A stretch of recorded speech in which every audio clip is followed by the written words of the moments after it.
Programme के last segment में हम मौजूद हैं और हम बात करेंगे रियासत और उसके तस्वुर के बारे में। हमारे साथ मौजूद हैं जाहिद जावेद भट्ट, एडवोकेट और एक्स असिस्टेंट अटॉर्नी जनरल। अस्सलाम वालेकुम सर, बहुत शुक्रिया प्रोग्राम में तशरीफ़ लाने के लिए। शुक्रिया सर, मुझे बताइए, बेसिकली रियासत को हमेशा कहते हैं कि एक माँ की हैसियत रखती है और उसका एक काम होता है उनका कि हमारा राइट होता है कि हमारी हिफाजत करना, प्रोटेक्शन करना।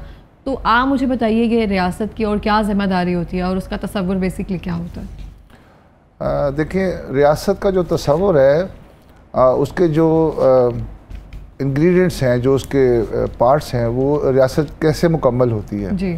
पहले तो एक इलाकाई हदूद होनी चाहिए, आपकी जोग्राफी हदूद होनी चाहिए। आपके पास एक स्पेसिफिक जो बाउंड्री है उसके अंदर। अब दूसरा उसका इंग्रेडिएंट है अवाम। अवाम के बाद एक आपकी खुद मुख्तारी होनी चाहिए और आपकी एक हुकूमत होनी चाहिए। इससे मिलके रियासत बनती है। जी, रियासत की ज़िम्मेदारियों में वो तमाम काम हैं जो कि उस मुल्क के, उस रियासत के आइन में दर्ज हैं। रियासत को उनकी पाबंदी भी करनी चाहिए और कानूनन और आइन के तौर पे उसकी पाबंदी उन पे लाजिम है। तो इसमें ये सब एलिमेंट्स आते हैं जो हमारी हिफाजत के लिए या जो हमारे लिए सब? जी, इसके लिए रियासत का एक बाकायदा आइन होता है। बाज़ का रिटर्न है, बाज़ का नॉन रिटर्न है, यानी कि फ्लेक्सिबल होता है। जैसे बरतानिया का आइन फ्लेक्सिबल है और वो रिटर्न नहीं है। पाकिस्तान का आइन, हिंदुस्तान का आइन और बहुत से ममालिक हैं जिनका आइन जो है वो तहरीरी तौर पर दर्ज है। उसमें जो लिखी गई हैं चीज़ें, कानून उसमें मुरतब किए गए हैं, उसमें सबसे पहले अवाम के या जो लोगों के वो हकूक़ हैं जिनको बुनियादी हकूक़ कहा जाता है, फंडामेंटल राइट्स भी हम कहते हैं उनको। फंडामेंटल राइट्स को पूरा करवाना रियासत की जो एक अदारा, बहुत मेन अदारा पार्लियामेंट है, जिसको हुकूमत चलाती है और हुकूमत ही पार्लियामेंट होती है बेसिकली पार्लिमानी निज़ाम में। तो वो उनका फ़र्ज़ है कि वो अवाम के हकूक़ का ख्याल रखें, जो उनके बुनियादी हकूक़ हैं। उसमें उनकी जान की हिफाजत है, उसमें उनके माल की हिफाजत है, उसमें जो फलाही रियासतें होती हैं उनमें उनके लिए खाने पीने का, इवन मुआशी तौर पर भी उनका बंदोबस्त करना, उनका ख्याल रखना, ये रियासत की ज़िम्मेदारी है। इसके अलावा प्रोटेक्शन हो गई रियासत के ज़िम्मे में, और इसके अलावा जो मैंने बताया था रहने का इवन बाज़ जो रियासतें हैं, जो फलाई रियासतें हैं, वो तो उनको वो देते हैं, पैसे भी देते हैं, बिल्कुल ऐसे है। उनको माहाना वजीफ़ा देते हैं, पढ़ाई का वजीफ़ा देते हैं, खाने पीने का वजीफ़ा देते हैं, रिहाइश के लिए, मकान के लिए उनको बाकायदा दिया जाता है। तो आपको क्या लगता है कि जो हमारी रियासत है, हमारे जो हक़ हैं, हमें वो दे रही है? देखिए जी, बड़ा मुश्किल सवाल है। पाकिस्तान के हालात जो आजकल आपके सामने हैं और लोगों को पता है कि बुनियादी हकूक़ को पूरा नहीं किया जा रहा। बुनियादी हकूक़ में सबसे पहले तो एक मुआशी ज़रिया है, जो भूख है, हर इंसान को भूख लगती है, उसने खाना खाना होता है। तो जब आपका ज़रिया मुआश कोई नहीं होगा, आप अपने खुराक इवन पूरी नहीं कर सकेंगे, आप अपने मकान नहीं रख सकेंगे, या आपके पास मकान नहीं है, आप फुटपाथ पे सोएंगे और भीख मांग के गुजारा करेंगे, तो वो उस रियासत को फिर हम रियासती ज़िम्मेदारी को ना पूरा करने वाली ही बात है उनका। और ये तो एक माशी हालात का आपने एक अक्स बयान किया ना। अगर देखिए प्रोटेक्शन के हवाले से जी, हमारी एक रियासत की जिम्मेदारी होती है हमारी हिफाजत करना ना? जी, और हमारे हकूक़ की या उस तरह से। जी, बिल्कुल। लेकिन हमारे फिज़िकली प्रोटेक्शन उस तरह से नहीं हो पा रही। हम बाहर अपनी मर्ज़ी से अपने बच्चों को नहीं भेज पाते हैं। अब ये कह सकते हैं कि लॉ एंड ऑर्डर तो है, लेकिन उस पर इम्प्लीमेंट नहीं है। जी बिल्कुल, आपकी बात ठीक है। जो रियासत की ज़िम्मेदारी है, जिसमें हमारे जैसे थाने बने हुए हैं, हमारी अदालतें बनी हुई हैं, इसमें जो आम आवाम हैं, जो हमारे जिसको हम जमूर भी कहते हैं, जमूरी हकूक़ जो हैं, जमूर के जो फंडामेंटल राइट्स हैं, उनको पूरा करना रियासत की, जैसे मैंने बताया, ज़िम्मेदारी है। उसमें मुआश का और हिफाजत का जो आपने एलिमेंट बयान किया है, उसमें थाने बने हुए हैं। अगर आपको कोई तकलीफ़ होती है, आपके हकूक़ को कोई पामाल करता है, तो आप फ़ौरन थाने में अपनी FIR दर्ज करवाते हैं, शिकायत दर्ज कराते हैं। तो पुलिस का फ़र्ज़ है कि वो आपकी हिफाजत करे। या आपको कोई गज़न पहुँचाना चाहता है, कोई धमकी दे रहा है, तो वो भी पुलिस का ज़िम्मा है, जो कि स्टेट के अंदर ही आती है ना, स्टेट का एक अदारा है पुलिस, ठीक है।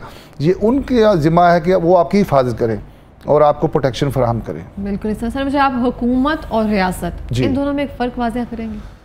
रियासत, जैसे कि पहले मैंने बताया, जो रियासत 4 चीज़ों से मिलकर बनती है। एक, उसकी जोग्राफी हदूद होनी चाहिए। दूसरे, वो उसमें एक अवाम होनी चाहिए। तीसरे उसकी एक हुकूमत होनी चाहिए, और चौथी है खुद मुख्तारी। अवाम की खुद मुख्तारी इसी तरह मुमकिन होगी जब अवाम उनके हकूक़ की हिफाजत करेगी। तो हुकूमत एक अदारा है, जैसे पार्लियामेंट है, पार्लिमानी निज़ाम में पार्लियामेंट एक अदारा है जो हुकूमत बनाती है, अवाम के हकूक़ का ख्याल रखती है, कवानीन जो बनते हैं, आइन जो बनता है उसकी पासदारी करती है। उसकी पासदारी में वो जो अवाम है उनको हर चीज़ फराहम करने की पाबंद होती है। तो आपने मुझे 4 अनासर बताए जी, 4 अनासर रियासत के हुकूमत बेसिकली इंतज़ाम व इंसराम, जो मुल्की लेवल का रियासत का इंतज़ाम व इंसराम चलाने के लिए हुकूमत एक अदारा है। इस अदारे में और बहुत सारे अदारे हैं, जैसे पार्लियामेंट है, हमारी फ़ौज है, हमारी अदलिया है और हमारी इंतज़ामिया है। ये सारे मिल के जो जमहूर है, जो अवाम है, उनके हकूक़ की हिफाजत करते हैं, हकूक़ की हिफाजत करते हैं। तो आपने जो रियासत के 4 एलिमेंट्स बताए हैं, जी, उसमें सबसे सुप्रीम कौन सा है? देखिए, सुप्रीम तो सबसे पहला इसमें पार्लियामेंट है। पार्लिमानी निज़ाम में पार्लियामेंट सबसे सुप्रीम। आप मुझे बताइए ना, पार्लियामेंट में जो निज़ाम चल रहा है वो सुप्रीमेसी कहाँ जा रही है? अभी रिसेंटली अगर आप देख लें, मैं उस वाक़े को बयान नहीं करना चाहूँगी, लेकिन वो सुप्रीमेसी कहाँ है पार्लियामेंट की? पार्लियामेंट की सुप्रीमेसी होनी तो चाहिए। देखें जी, एक बात है, होनी चाहिए। अब जो होता नहीं है वो हमारी गलतियों की वजह से होता है, या हम उसको अपनी रियासत को ठीक तरह से उसको वो चीज़ें फराहम नहीं कर पाते। सबसे पहली बात तो है कि अवाम की ही अगर आप तर्जुमानी नहीं कर सकते, जो पार्लियामेंट है उसमें आप लोग वोट दे के अपने नुमाइंदे मुकर्रर करके पार्लियामेंट में भिजवाते हैं। आप अपने इलाके के जो जहाँ से वो आप MNA मुंतखब होकर आए हैं, उन तमाम के हकूक़ की ज़िम्मेदारी आप पे होती है। आप उनकी आवाज़ बन के पार्लियामेंट में पहुँचते हैं। तो अगर आप पार्लियामेंट में जाके उनके हकूक़ की हिफाजत ही नहीं कर सकते तो फिर आपके MNA होने का कोई फ़ायदा नहीं है, फिर उस पार्लियामेंट का भी कोई फ़ायदा नहीं है जिसमें अवामी हकूक़ की हिफाजत न की जाए। हमारी बदकिस्मती है कि हमारे पिछले कई सालों से जो हमारी पार्लियामेंट है उसका निज़ाम जो है वो दरहम बरहम हुआ है। सियासी जमातें आपस में धींगा मुश्ती में लगी हुई हैं, उनको अपने मफादात ज़्यादा अजीज़ हैं चाहे जाए के अवामी मफादात के। और जैसे आपने कहा कि जुग्राफियाई हदूद, उसकी जिम्मेदारी रियासत की है, रियासत के बाद हुकूमत की है, क्योंकि हुकूमत एक इदारा है जो कि रियासत के अंडर आता है। जी जी, ठीक है। अब हम अगर देखें, हमारे जो एक्सटर्नल अफेयर्स हैं वो होने चाहिए हमारे मफाद के लिए, जी जी, जो पाकिस्तान के, जो रियासत के, उसकी बका के लिए, उसकी फ्रीडम के लिए जाए। लेकिन हम अपने उस एक्सटर्नल अफेयर्स में खुद मुख्तार नहीं है।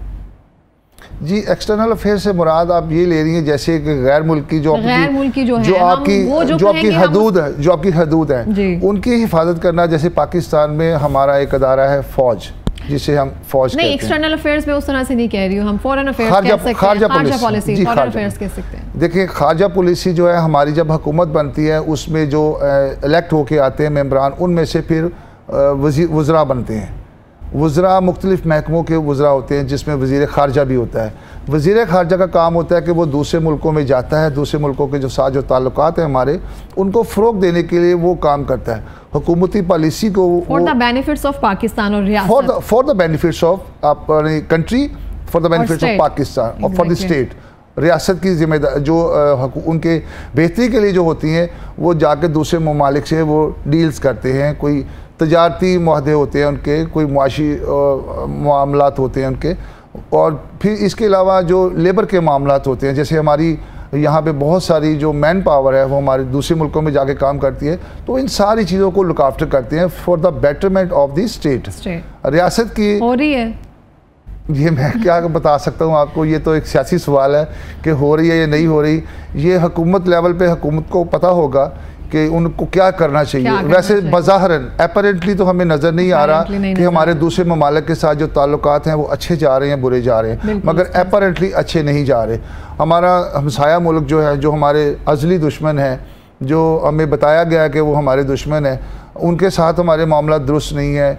इसके अलावा बहुत सारे बड़े ममालिक हैं जो सुपर पावर्स भी कहलाते हैं, जैसे चाइना है, रशिया है, अमेरिका है। इनके साथ हमारे मामला किस तरह है, जब हमें अपनी खारजा पॉलिसी बैलेंस नहीं रखेंगे, हम एक झुकाव हमारा किस तरफ होगा, एक झुकाव किसी की तरफ होगा, तो फिर सुपर पावर्स हमें आपस में लड़वाने की कोशिश भी करेंगी और हमारे मुल्क में वो जो बदअमनी और वो जो अनारकी है, इंतशार है, वो फैलाने की कोशिश करती हैं, फिर अपनी अपनी वो सारी कोशिशें करके वो कहते हैं हमारी तरफ क्यों नहीं आ रहा ये मुल्क, हमारी तरफ क्यों नहीं आ रहा, हमारे मफादात का क्यों नहीं ख्याल रखा। हालांकि वो उनकी आपस में जंग होती है, बेशक बेशक बड़ी रहे होते हैं अंडर डेवलप्ड। वो जैसे आपने मिसाल सुनी होगी कि दो बड़े वो जो बैल हैं उनके दरमियान में सब पिस जाता है वो आम। मुझे बताइए कि जो मकरूज ममालिक हैं, क्या उनकी खारजा पॉलिसी आज़ाद हो सकती है? देखिए जी, आपने कहा मकरूज आदमी दो तरह के होते हैं। एक जो पैसे मांगते हैं कर्ज के तौर पे, और एक जो पैसे मांगते हैं इमदाद के तौर पे। अब जो इमदाद वाले होते हैं वो तो उनको अब बैगर्स भी कह सकते हैं, उर्फ़े आम में उनको बैगर्स ही कहेंगे, जो पैसे दे के वापस भी नहीं करते। एक ज़ियादाम जुमला भी था, beggars can't be choosers. Of course beggar no chooser, तो उसकी कोई चॉइस नहीं होती, ठीक है। तो वो तो बैगर है, वो तो इमदाद मांगता है, गरीब मुल्क है, इमदाद मांगता है, फिर जैसे वो कहते हैं उनकी पॉलिसी पे अमल पैरा भी होता है। तो इसलिए दो तरह के मकरूज लोग होते हैं, एक कर्जा लेके वापस करने वाले भी होते हैं। मगर हमारे साथ बदकिस्मती हमारी ये है कि IMF हमारे मुल्क पे छा गया है, हम उससे कर्जा लेते हैं और वो जो कर्जा वापस लेने के लिए जो हम पे सूद लगाता है, जिसे इंटरेस्ट वगैरह आप कह सकते हैं, उसकी शक्ल में वो हमारे मुल्क पे अपने कवानीन राइज करके वो हमारे मुल्क को, हमारी हुकूमत को सिखाता है कि आपने इस तरह मेरा कर्जा वापस करना है, यहाँ से आपने कलेक्ट करनी है। उसमें फिर हमारी हुकूमत क्या करती है, आम आवाम पे बेजा टैक्सेस और चीज़ें महंगी हो जाती हैं, आम इंसान की ज़िंदगी मुश्किल हो जाती है। इसलिए वो मुल्क आज़ाद नहीं होता, मेरे ख्याल में नहीं होता है। अच्छा, जो करंट उसकी अपनी कोई खुद मुख्तारी नहीं रहती, बैगर इज़ बैगर। जो करंट पॉलिटिकल सिनेरियो है उसको देखते हुए अगर आप इसको जज करें तो अभी हम कहाँ पे खड़े हैं, और जो खुद मुख्तार एक लफ्ज़ इस्तेमाल कर रहे हैं हम, तो ये खुद मुख्तार रियासत है अगर मौजूदा सिनेरियो को देखें हम? देखिए, मौजूदा सिनेरियो में जो हमारी रियासत पाकिस्तान है इस वक्त, वो मेरे ख्याल में बहुत कम खुद मुख्तार है। इनके फ़ैसले अपने नहीं होते, क्योंकि आपको क्या पता, सारी दुनिया को पता है, पाकिस्तान के बच्चे को पता है कि हम लोग मकरूज़ हैं और हमारी खुद मुख्तारी हमारे पास नहीं है। हमें जो बाहर से IMF के प्लान्स, उनकी पॉलिसी जो आती है, या बड़े ममालिक जिस तरह जिनसे हम जा के सॉरी टू से वो जो इमदाद लेते हैं, दूसरे लफ्ज़ों में इसको भीख भी कह सकते हैं, वो पैसे वापस नहीं लेते, हमें इमदाद के तौर पे पैसे देते हैं। तो जब वो हमें मिलेगी तो हमारी खुद मुख्तारी कहाँ रहेगी? होना तो ये चाहिए कि हम एक इस्लामिक फलाही रियासत के नाम पे, हम अल्लाह के नाम पे, ला इलाहा इल्लल्लाह के नाम पे हम आज़ाद हुए थे कि हम अपने मुल्क में इस्लामी निज़ाम राइज करेंगे, हम अपने मुल्क में अवाम के हकूक़ का ख्याल रखेंगे, और जो हमारे साथ जुल्म होता रहा है वहाँ पे इंडिया में, भारत में जो पार्टीशन से पहले जो जुल्म होता रहा है, हम उस जुल्म से बचना चाहते हैं। तो मेरा नहीं ख्याल कि हम उस जुल्म से बचे हैं, बस बल्कि उस जुल्म के और शिकार हो गए हैं। अभी भी वही लोग हुकूमत में आते हैं जो बड़े हैं, वडेरे हैं। 2% लोग इस मुल्क पे छाए हुए, जिन्हें आप उर्फ़ आम में आप पढ़ती होंगे मीडिया पे, अशराफिया कहते हैं जिनको। वो अशराफिया 80% लोगों पे हावी होके उनको अपने अज़ाइम के मुताबिक चला रही है। इसलिए खुद मुख्तारी आप इसको नहीं कह सकते। अभी आपने जिक्र किया कि जिस नोशन पे पाकिस्तान जो है वो केम इनटू बीइंग, वहाँ पे था कि हम अपने मर्ज़ी के मुताबिक ज़िंदगी गुजार सकें, आज़ादी इज़हार राय हो हमारे पास, वो सब चीज़ें एक तरह से स्नब होती जा रही है। तो हमने वो नज़रिए को पीछे छोड़ दिया है, ना उस कलमा तैयबा की हम लाज रख पा रहे हैं, ना उस नज़रिए की लाज रख पा रहे हैं। तो हम इस टाइम कहाँ खड़े हैं? देखिए जी, इस्लाम से तो हम बहुत दूर हो चुके हैं, इसमें कोई शक नहीं। बिला मुबालगा मैं कहूँगा कि हमारे जो इस वक्त निज़ाम चल रहा है, डुअल निज़ाम चल रहा है, डुअल से भी शायद ज़्यादा चल रहा है। कभी हम किसी मुल्क को आज़ादी देने के लिए हम कवानीन बना लेते हैं, कभी किसी मुल्क को फॉलो करते हुए अपने कवानीन बना लेते हैं। जैसे मुशर्रफ दौर में आपको पता है ख़वातीन की हकूक़ आज़ादी का एक कानून आया था, उसमें ख़वातीन ने बहुत सारे, देखें जायज़ फ़ायदे जायज़ होते हैं, जो हकूक़ होते हैं वो जायज़ हकूक़ होते हैं। उसमें नाजायज़ तौर पे ऐसे से कवानीन आ गए कि ख़वातीन को बहुत ज़्यादा आज़ादी मिल गई। फिर आपने वो नारा भी सुना होगा, मेरा जिस्म मेरी मर्ज़ी। अल्लाह माफ़ फरमाए, औरत को ऐसा नारा नहीं लगाना चाहिए। अपनी हिफाजत में अल्लाह पाक ने औरत के लिए बड़े इस्लाम में हकूक़ रखे हैं, औरत को बहुत पर्दा दिया है, औरत के बहुत हकूक़ हैं। अगर आप देखें, पढ़ें इस्लाम को, सॉरी आप पढ़े होगा डेफिनेटली आपने, तो वो जो हकूक़ हैं जो इस्लाम ने औरत को दिए हैं वो किसी मज़हब में नहीं है। तो वो फिर जो बेजा आज़ादी हमने लोगों को दे दी, और बेजा आज़ादी में क्या चीज़ें आप शुमार करते हैं, क्या बेजा आज़ादी दे रही? बेजा आज़ादी में देखें बेहयाई मैं कहूँगा, पहला लफ्ज़ बेहयाई कहूँगा। सोशल मीडिया पे भी आप देख सकती हैं, मैं बहुत सारे ऐसे केसेस पढ़ता हूँ जिसमें मतलब आपस में इंटरेक्शंस होती है सोशल मीडिया पे ख़वातीन की और मर्द हज़रात की, तो वो बहुत ऐसे क्राइम जन्म लेते हैं, वो अगवा कर ले जाती हैं या घर से निकल जाती हैं, उनको वर्गलाया जाता है बाकायदा, ठीक है ना। तो ये जो आज़ादी हमें दी है ना इस तरह की, वो हमारे पास नहीं होनी चाहिए। सॉरी टू से इस तरह की अब देखें ना, जो एक औरत बहुत एहतराम के काबिल है हमारे लिए, हमारी माँ है, हमारी बहन है। औरत के बहुत हकूक़ हैं हम पे, बीवी के हकूक़ हैं, तो हमें वो पूरे करने चाहिए। बदकिस्मती से हमारे मर्द हजरात भी, हमारे पास केसेस आते हैं, फैमिली केसेस जिसमें तलाक़ के दावे होते हैं, तो इसमें मर्दों की भी गलतियाँ होती हैं, ठीक है। ये बहुत अच्छा किया आपने कह दिया। नहीं मैंने खुद ही बता दिया आपको, मैं उसको कवर कर गया हूँ कि मर्द लोग भी बाज़ का, जैसे मर्द जालिम होते हैं, मर्द बाज़ का बीवियों के हकूक़ पूरे नहीं कर सकते, एक छोड़ दूसरी भी बाहर रखी होती है, तीसरी भी रखी होती है, तो ये जो इस तरह वो नाजायज़ फ़ायदा उठाते हैं ना अब इस्लामी कवानीन का, तो वो नहीं होना चाहिए। बिल्कुल इस तरह से ही है। जो एक स्लोगन हम इस्तेमाल करते हैं ना कि मेरा जिस्म मेरी मर्जी का, या फेमिनिज्म का एक वेव जो है हम पाकिस्तान में एक तरह से लेकर आए हैं, वो उन अफराद के लिए, वो उन ख़वातीन के लिए है जिनको जो राइट्स, बेसिक राइट है, जैसे आपने कहा कि इस्लाम ने ख़वातीन को बहुत सारे हकूक़ दिए, जब उनको वो हकूक़ नहीं मिल पा रहे हैं ना, वो उनके लिए कंपेन थी, लेकिन हमारी टारगेट ऑडियंस गलत है। हम वो लोग यूज़ कर रही हैं जो ऑलरेडी आज़ादी में हैं, जो अपनी मर्जी से जा सकती हैं, काम कर रही हैं, सब कुछ कर रही हैं। ये उन लोगों के लिए था फेमिनिज्म स्पेशलिटी, जो रिमोट एरियाज़ में है ना, जो दूसरे इलाकों में बैठी हुई हैं, जिनको बाहर निकलने की इजाज़त दी है, आज़ादी नहीं है, जो बच्चियां मिडिल के बाद पढ़ नहीं सकती हैं, ये उनके लिए है कि अपने लिए आप लोग आवाज़ उठाएं। लेकिन हमारी जो अप्रोच है ना, वो शायद गलत जा रही है। जी बिल्कुल ऐसे ही है। जो किसी भी चीज़ के लिए, किसी भी कंपेन के लिए जो हम मुंतखब करते हैं कि एक लैंग्वेज बैरियर ना हो, टारगेट ऑडियंस जो है वो हमारी करेक्ट हो, ताकि हमारी आवाज़, जो बात, ये पैगाम है, वो उन लोगों तक रसाई कर सके जो उसके मुस्तहिक है। जी बिल्कुल। जो ऑलरेडी मुस्तहिक है, हम उनसे क्या और बताएंगे ना, जो ऑलरेडी एलीट क्लास में बैठे हुए हैं, जो ऑलरेडी बाहर जा रहे हैं, और क्या आज़ादी हम उनसे जी, और क्या आज़ादी चाहती हैं। होना तो ये चाहिए, जैसे अंदरून सिंध में है, आपने देखा होगा कि वहाँ पे औरतों के साथ बहुत जुल्म होता है। जैसे अभी आपने कहा कि उनको तो पढ़ने नहीं दिया जाता, घर से बाहर नहीं निकलने दिया जाता, 12 साल की शादी की इजाज़त नहीं है, जिससे बूढ़े से 70 साल के बूढ़े से 12 साल के लड़के की शादी कर देती है। हकूक तो असल में वो है, कंपेन उनके लिए होनी चाहिए। वो आपकी बात बिल्कुल ठीक है कि जो ऑलरेडी फ्रीडम में रह रही हैं वही इस मुझे कोई क्या सिखाएगा ना कि तुम अपने लिए आवाज उठाओ। मैं तो उठा लूंगी जो बोल नहीं सकती हैं, जो नहीं बोल सकती, उनके हकूक को, ख़वातीन के हकूक को ख्याल करना चाहिए। वो आपने सुना होगा, ख़वातीन की दुश्मन होती हैं, ख़वातीन को ज़्यादा उनकी ख़वातीन ही नुकसान पहुँचाती हैं।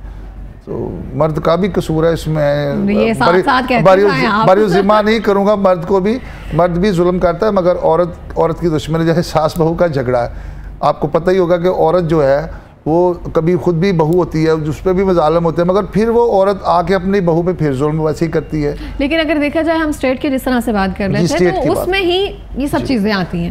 बुनियादी हकूक की जो बात कर रहे हैं, फंडामेंटल राइट्स की भी आते हैं। जी बिल्कुल, कि उसमें हम ये यूज नहीं करते हैं टर्म कि मेल है कि फीमेल, हम यूज करते हैं फर्द में दोनों है, और फर्द की आज़ादी हर एक की जिम्मेदारी। और फर्द के जो फंडामेंटल राइट्स है, उसमें बोलने की आज़ादी है, उसमें अपने मुआशी उसको हकूक़ उसके हैं, उसमें उसके आज़ादाना चलने फिरने के हकूक़ हैं। यही नहीं कि उसको उसके घर में पाबंद कर दिया जाए कि तू बाहर नहीं निकल सकता। ये औरत भी साथ ही आती है, इसमें औरत भी साथ ही आती है। वो पढ़ना चाहती है, यूनिवर्सिटी जाना चाहती है, उसका हक़ है, उसको यूनिवर्सिटी में भिजवाना चाहिए। जो नैरो माइंडेड लोग होते हैं वो बच्ची को आगे पढ़ाने नहीं देना चाहते। तो ये फ़र्द के बारे में है जो फंडामेंटल राइट्स हैं। इसी में साथ फिर पॉलिटिक्स भी आ जाती है। फंडामेंटल राइट्स में ही आपके पॉलिटिकल जो राइट्स हैं, आप वो भी अपने आज़ादाना तौर पे इस्तेमाल कर सकते हैं। जिस पार्टी को मर्ज़ी आप वोट दे सकते हैं, जिस पार्टी को मर्ज़ी आप इलेक्ट कर सकते हैं। तो ये चीज़ें आज़ादाना जो है ना, हकूक़ लोगों के जो फंडामेंटल राइट्स है, वो सारे इसमें आते हैं। अब कोई भी टॉपिक उठा लेना, उसमें सारा उसमें एग्जिस्ट करते हैं। कान को यहाँ से पकड़ लें, वहाँ से बात एक ही होती है। लेकिन उसमें अगर हम फंडामेंटल राइट्स की बात कर रहे हैं, तो मैं तो ख़वातीन का ऑब्वियसली जिक्र करूँगी। क्यों नहीं, क्यों हमारे पास लास्ट 2 मिनट्स है, कोई पैगाम देना चाहेंगे?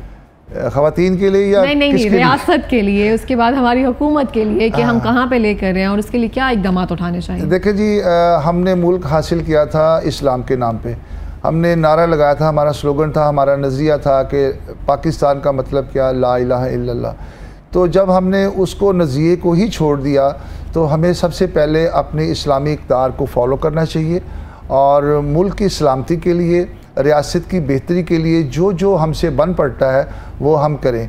कोई ऐसी सियासी जमात, कोई ऐसा ग्रोह, कोई ऐसा फ़िरका जो इस मुल्क को नुकसान पहुंचाना चाहता है, जिनके अज़ाइम मुल्क के ख़िलाफ़ हैं, उसको हमें स्नैप करना चाहिए, उसको रोकना चाहिए, उसके आगे दीवार की सूरत में खड़ा होना चाहिए और ताकत के साथ। मुल्क है तो हम हैं, अगर मुल्क नहीं तो हम नहीं हैं। बिल्कुल इस तरह सही है। बहुत शुक्रिया प्रोग्राम में तशरीफ़ लाने के लिए। और मैं भी यहाँ पे ये बात मेंशन करना चाहूँगी, जो भी जिस जगह पर भी बैठा है उसको ये बात जहन में रखनी चाहिए, अगर ये पाकिस्तान कायम और दायम रहेगा और ये तो ताक़यामत ऑब्वियसली रहेगा, लेकिन इसकी बका के लिए अगर हम काम करेंगे तो हमारी भी बका है, हमारी भी सलामती है।